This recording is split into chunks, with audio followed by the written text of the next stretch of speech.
tani, në fillim, Meta midis të tjerë, me qenë se ai ishte i vetëm, thash në burg, ai kërkoi një ambient që lejohet në burg, sepse ndodhe një tavolinë ping-pongu.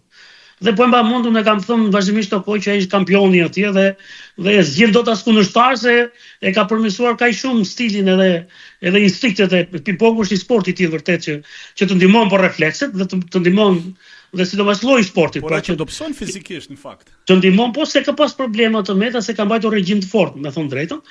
Por këtë të drejtë që ai kishte, ja privuan për shkak se thanë ai theu rregullore. Dhe kush ishte rregullorja? Telefonatat ti mund t'i bësh, pra, deri në orën 20 të mbrëmjes.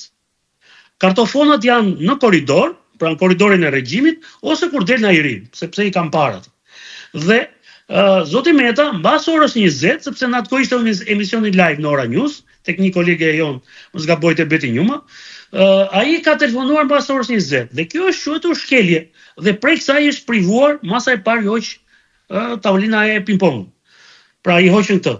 Në rastin tjetër, ato pretendojnë që ai ka komunikuar nga jashtë, pra me mos gaboj sekretarin e Partisë Lirisë, zotin Teti Blushi, dhe prandaj disa herë ja kanë bllokuar telefonatat me Teti Blushi.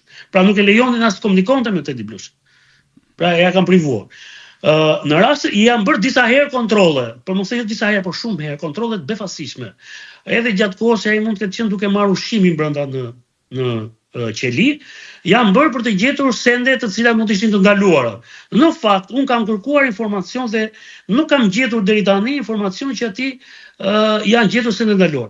Edhe pse një pjesë e mirë e gardianëve që janë sot në burgun 313 janë në origjinë nga Strapari, nga jam dhe unë, sepse i njoh, dhe janë futur në punë gjatë kohës që Meta apo njerëzit e partisë tij kanë patur në Ministrinë e Drejtësisë dhe Drejtorinë e Burgjeve.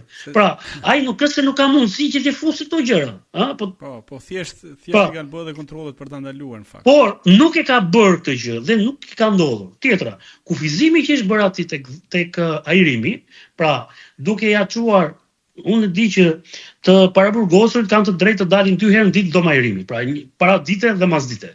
Zotit Meta kjo është kufizuar në vetëm 20 minuta. Dhe pastaj ka ditë që nuk del fare dhe pamja e tij, imazhi i tij, po ta shikosh, ishte pak a shumë i tillë, duke i qartazi që ai ti mungonte kontaktin me diellin dhe me agentët atmosferik.